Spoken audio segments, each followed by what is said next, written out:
네, 여러분 안녕하세요. 김동희 대표입니다. 오늘은 고도를 기다리며라는 주제를 가지고 말씀드리겠습니다. 현대극의 흐름을 바꿔놓은 사무엘 베게트의 대표작 고도를 기다리며에는 오지 않는 고도를 기다리는 두 주인공의 의미 없는 대화가 펼쳐집니다. 기다려도 오지 않는 그 무엇에 대한 절절한 그리움이 배어나오는 부조리극의 고전이죠. 지금 시장은 주도주를 애타게 기다리고 있습니다.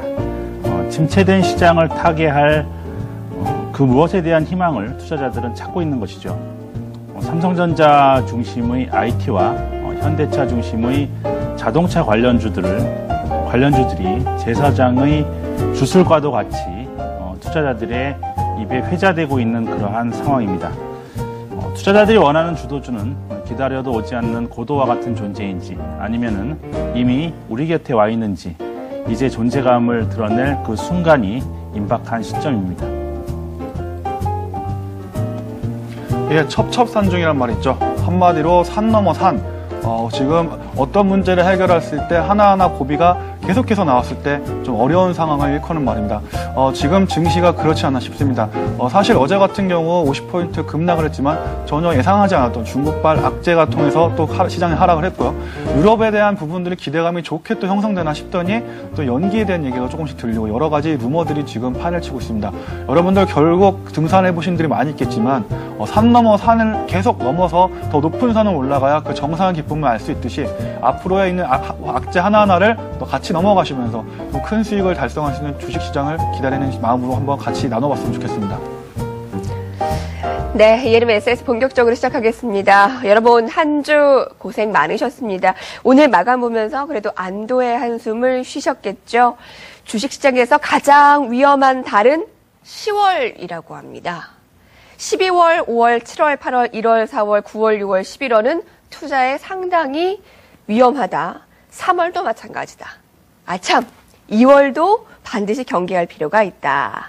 이는 톰 소여의 모험을 지은 마크 트웨인이 주식시장에 대해 남긴 명구인데 다재다능했던 사람이지만 주식시장에서는 실패를 했다라고 하네요. 자, 1월부터 12월까지 모든 달이 다 어렵다라는 건데 자, 지금도 투자자나 시장을 분석하는 애널리스트나 굉장히 어려운 구간이다라고들 얘기를 합니다. 자, 누구는 첩첩산중이라고 얘기를 했고 또 누구는 고도를 기다리며라고 얘기를 하셨는데 한 가지씩 그 이슈들을 살펴보도록 하죠. 먼저 오늘의 베스트 이슈부터 보겠습니다.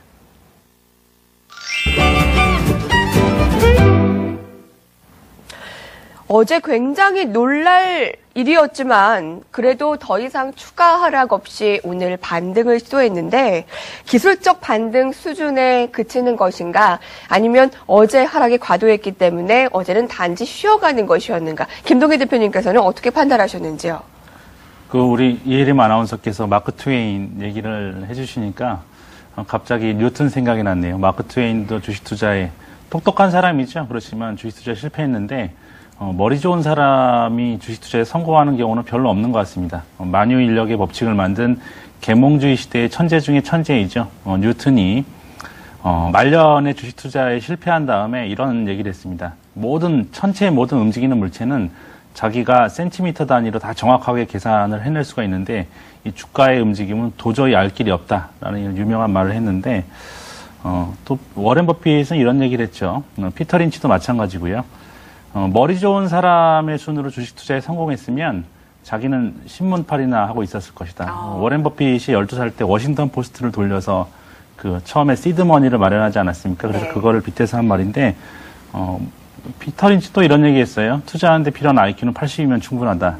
그래서 우리가 머리 좋은 순이 아니라 주식은 엉덩이가 무거운 순으로 승리를 하는 것 같습니다. 그래서 지금 시장에 대해서 하루하루 주가의 움직임을 맞춘다는 것은 사실상 불가능한 것이죠. 그러한 시스템이 존재한다면 아마도 주식시장이 존재할 필요는 없는 거고요. 투자자들이 갈팡질팡하면서 때로는 마치 정신 나간 사람들처럼 이리 갔다가 저리 갔다가 하기 때문에 바로 주식시장이 존재하는 것이고 이렇게 비이성적인 움직임이 없다면 아마 주식시장의 존재 가치가 없는 것이겠죠.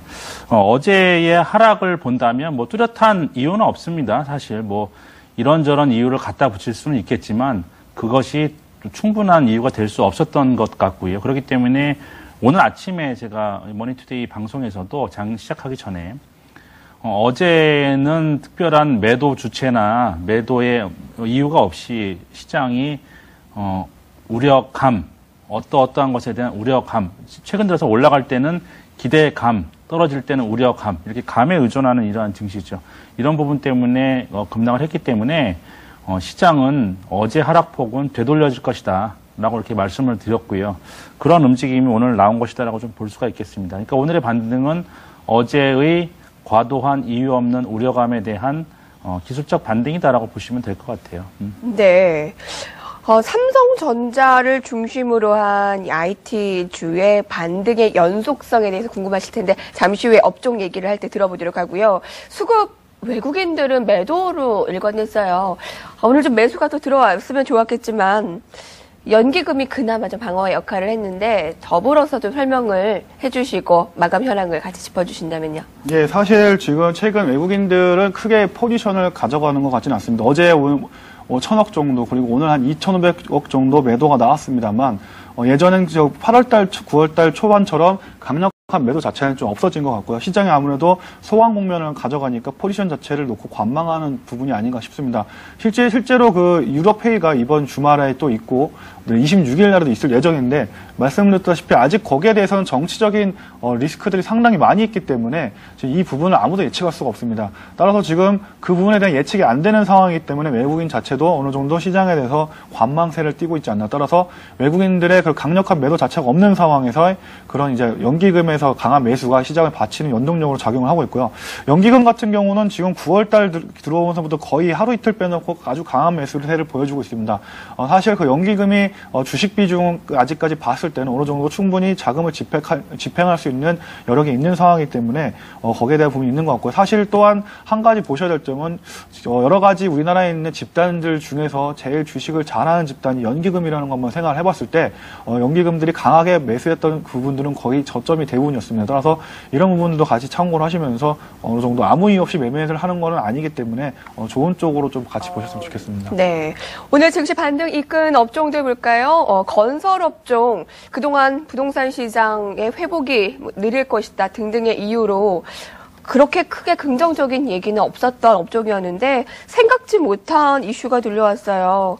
비참한 최후를 맞이했다는 카다피. 이제 내전은 잠정적으로 좀 가라앉혀지겠는데 실질적으로 우리 건설주들이 수혜를 어느 정도로 받을 것이라고 생각을 하세요?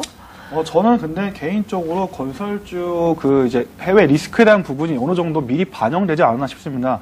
실질적으로 이제 카다피 사망 소식이 전해지기 전에 저희가 이제 북아프리카 쪽에서 정정 불안에 대한 얘기들이 계속 나왔었는데요. 네. 5월달이 넘어가면서 카다피가 있는 리비아 사태는 점점 그 장기점을 띄고 가면서 시간을 끌고 갔지만 다른 대부분의 나라들은 정치적인 안정감을 찾았기 때문에 어느 정도 예측이 됐던 상황입니다. 따라서 이런 부분이 어느 정도 시장에서 미리 예측을 하고 있었기 때문에 건설주에 대한 부분 앞으로 계속해서 호재로 반영될 것이다 이런 쪽은 좀 아닌 것 같고요. 실제로 대림산업 기준으로 보더라도 5월달에 대림산업이 상승을 해서 한 6월달까지 7월달까지 이어지면서 14만 원까지 갔던 적이 있습니다. 이렇게 해외 포지션이 많은 대림산업이 이렇게 반등이 나올 수 있었던 이유는 그동안 정정 불안을 통해서 수주가 나오지 않았던 북아프리카나 중동 쪽에 대한 부분에 대한 어느 정도 기대감이 미리 반영이 됐기 때문에 주가가 오른 것이지 이제 와서 카다피가 사망을 했다고 해서 그쪽 기대감이 주가에 추가적으로 작용할 것이냐 이건 아닌 것 같습니다. 또한 오늘 이제 종목별 움직임을 보더라도 삼성 엔지니어링이 어떻게 보면 플랜트 쪽이나 해외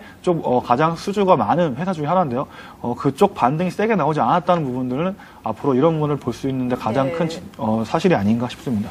앞서 영상에서는 참 위풍당당해 보이는 이제 카다피의 모습을 확인하셨는데 좀 많은 사람들을 그렇게 희생시켰는데 본인도 그렇게 좀 생각지도 못한 죽음을 맞이하게 되네요.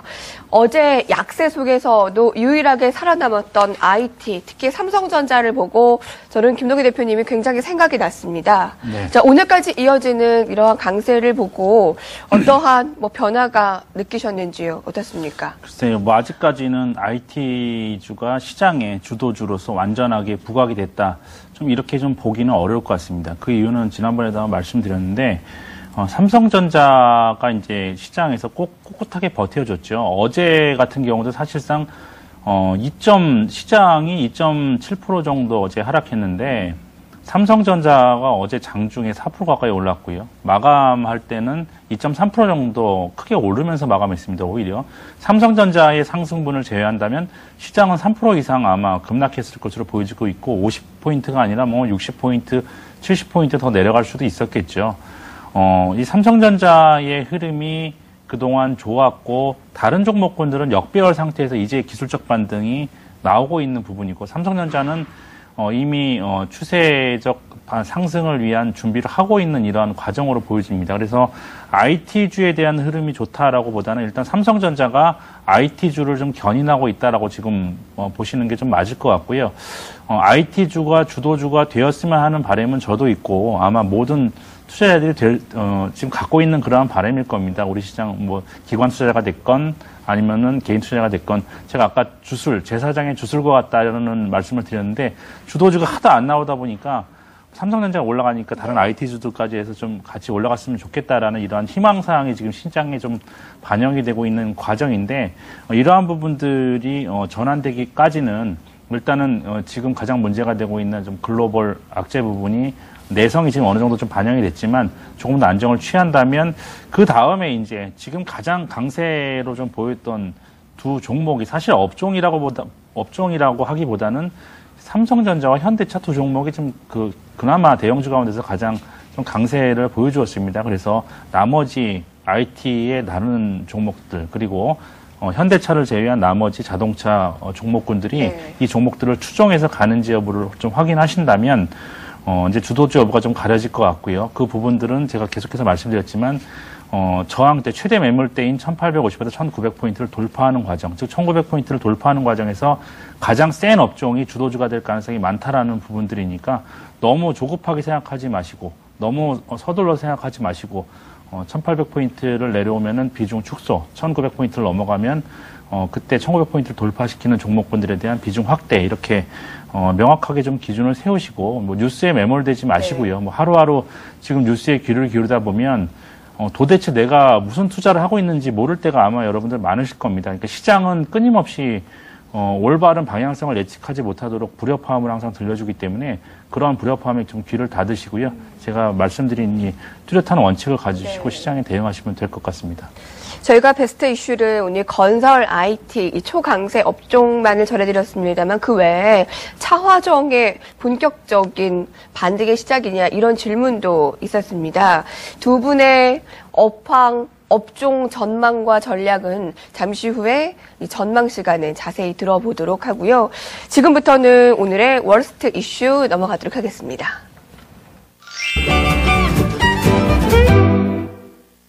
수급은 여전히 지금 지지부진하다라고 앞서서 얘기를 드렸습니다만 김동희 대표님께도 한번 의견을 여쭤볼게요. 어떻게 전망을 하시는지요? 네, 10월 달에 접어들어서 움직임을 본다면 혼조세라고 좀 볼 수가 있습니다. 혼조세이긴 혼조세인데 그 가운데서 나타나고 있는 현상들은 좀 외국인들은 중립을 하고 있는 것 같고요. 개인들은 반등 시 매도 관점 계속해서 좀 반등 시 매도 관점을 보이다가 최근 들어서는 이제 좀 호전되는 거 아닌가라는 좀 그 생각을 가지면서 좀 매수가 좀 들어오고 있는 그런 부분들입니다. 전반적으로 10월달 한 달 놓고 본다면 외국인들은 관망, 개인들은 3조 매도, 기관은 3조 5천억 이상 매수 이런 관점을 보여주고 있는데 기관 안에서도 뭐 투신권은 샀다 팔았다를 좀 반복하는 것 같고요. 네. 총알이 있음에도 불구하고 좀 시장에 대한 두려움을 투신권을 좀 갖고 있는 것 같아요. 지금 3대 주체라고 지수 견인을 위한 3대 주체라고 한다면 외국인 그리고 기관 안에서 투신 연기금인데 연기금은 방어적 성격이죠. 연기금은 투신하고는 좀 틀립니다. 투신은 지금부터 시장을 사야 되겠다라고 판단이 들면은 공격적으로 이제 사들이면서 상승에 배팅을 하는 그런 상황이고요.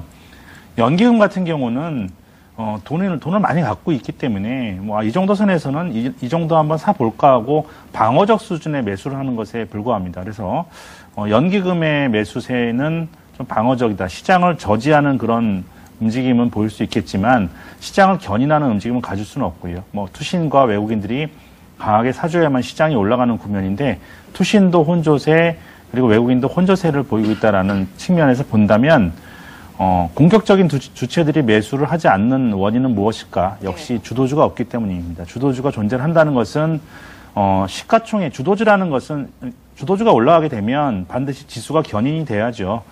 시장을 이끌어가는 일군의 종목군을 우리가 주도주라고 하기 때문에 그 주도주 군이 있으려면은 많은 비용이 필요하죠. 그렇기 때문에 외국인이든 투신이든 공격적으로 좀 사주는 움직임이 나와야지 주도주가 부각이 되는 것이고 일군의 매수 주체가 주도주를 강하게 매수한다는 것은 시장의 모멘텀이 존재를 한다는 겁니다. 근데 그렇기 때문에 세 가지 중에 하나만 없으면은 우리가 흔히 산무장세라고 하죠. 모멘텀도 없고 주도주도 없고 매수 주체도 없는 산무장세라고 하는데 이것은 따로 떨어진 게 아니라 바로 하나로 이렇게 뭉쳐서 간다는 거예요. 그렇기 때문에 지금 바로 좀 그러한 국면이다. 단지 의미 있는 부분들은 또한 그렇다고 해서 뭐 뚜렷하게 매도를 단행하는 주체가 없기 때문에 급락 또한 나타나고 있지 않은 상황입니다. 그래서 당분간은 좀 이러한 흐름들 1850포인트를 중심으로 해서 아래 위로 올라갔다 내려갔다 하는 이러한 과정, 주도주가 나타나지 않는다면 이러한 과정이 좀 반복될 것이고 주도주가 나타난다면 매수 주체도 뚜렷하게 부각이 될 것이다라는 말씀을 드리겠습니다. 네. 자, 이러한 장이 더 어려울 수가 있죠. 아까 뭐 수급 주체, 주도주가 뚜렷하게 불거지지 않으면서 증시가 상승하다 보니까요.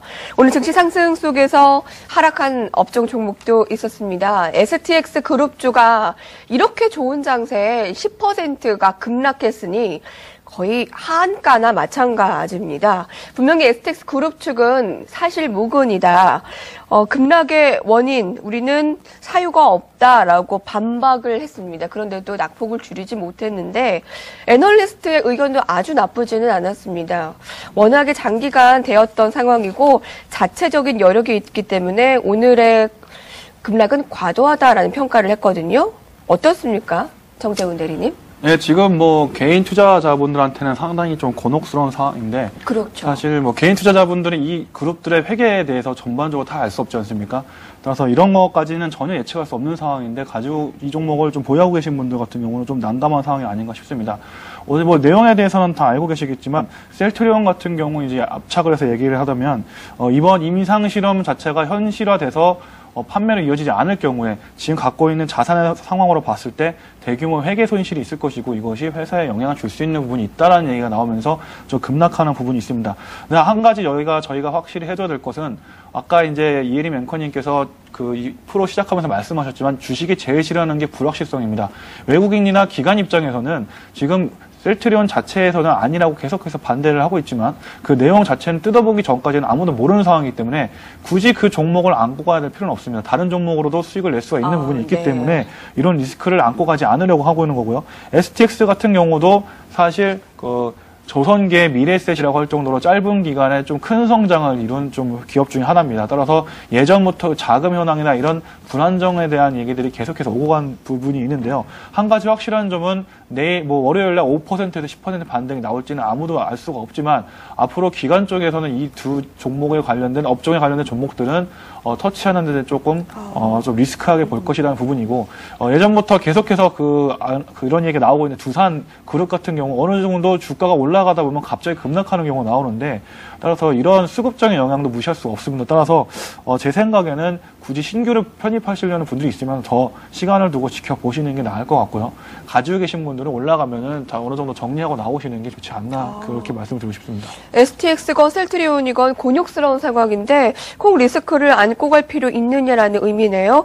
자본 많은 집을 꼭 건드릴 필요가 있겠느냐라는 의견 주셨습니다. 다행히 이 셀트리온은 급락이었지만 나머지 바이오는 좀 반등 있었는데 그 부분에 대해서는 잠시 후에 전략 부분에서 살펴보도록 하고요. 자, 지금부터는 다음 주 우리가 전망과 전략을 같이 세워보도록 하겠습니다.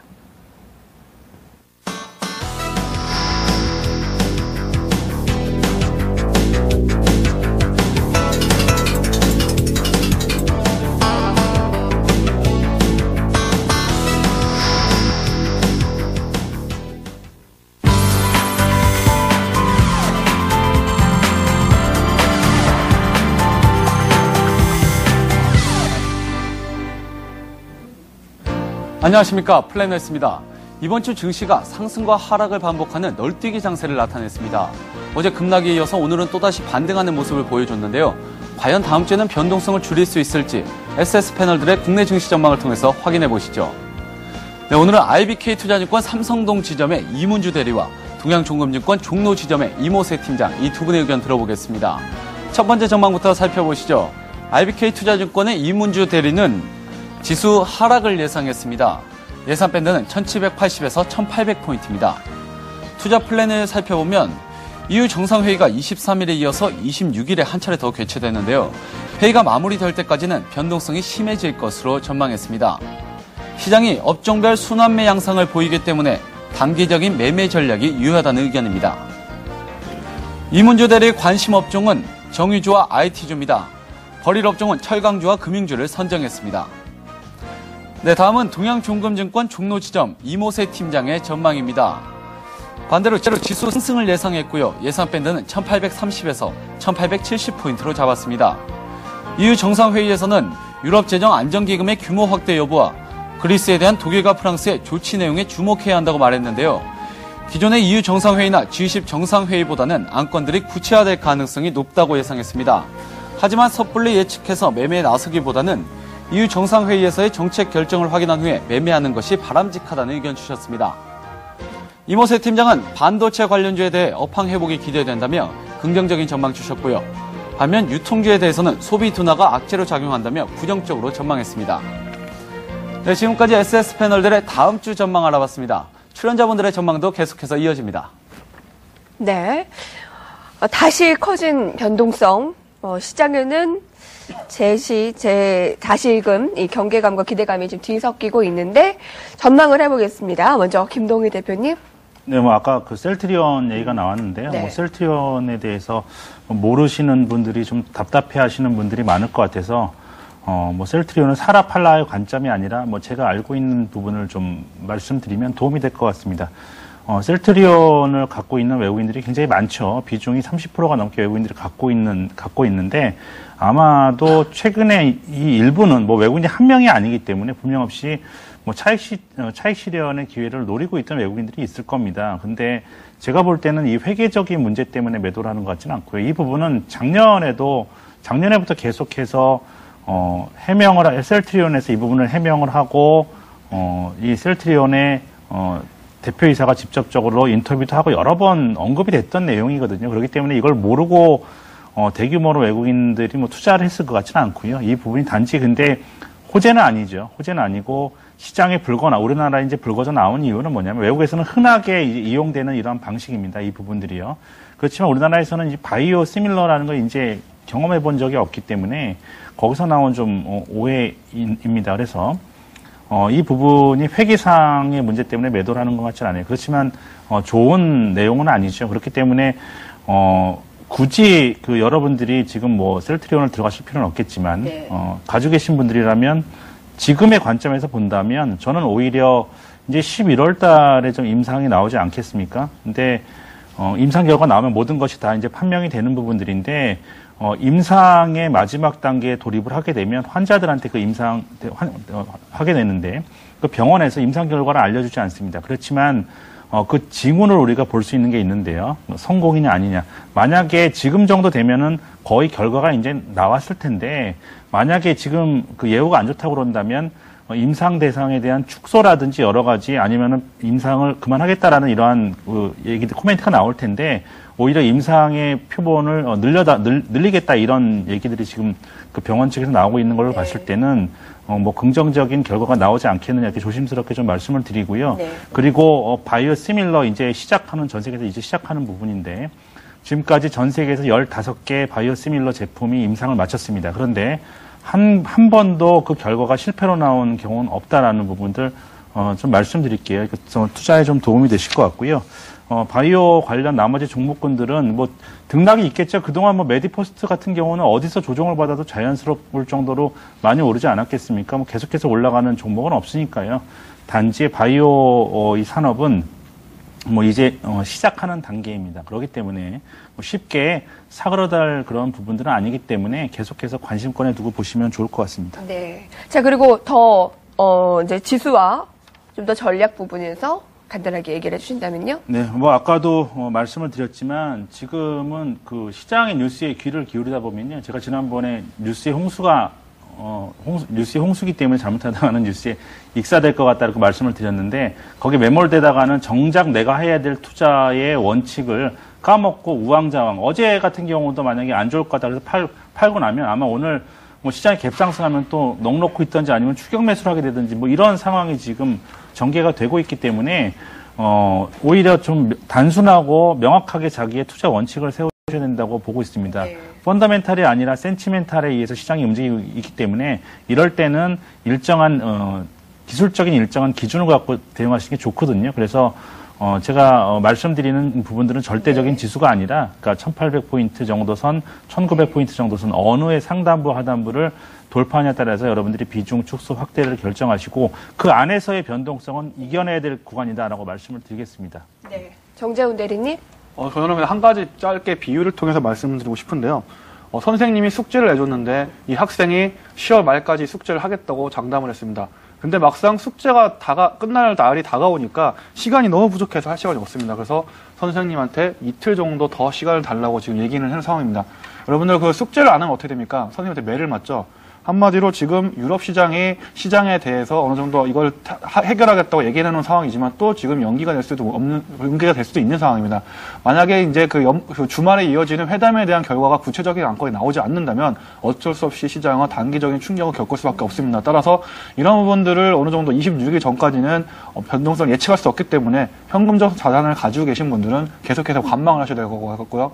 가지고 계신 종목들이 명확하지 않은 경우에는 매도를 해놓고 기다리는 시점이 맞는 것 같습니다. 네. 이번 주 저희 전문가 추천주였던 와이솔과 자화전자 등 IT 부품주들이 목표가 향해 가고 있는데 정재훈 대리님께도 인터플렉스 감사합니다라는 의견 주셨네요. 네, 지금까지 증권대학의 김동희 대표, 우리투자증권 정재훈 대리와 함께했습니다. 두 분 감사합니다. 네, 감사합니다.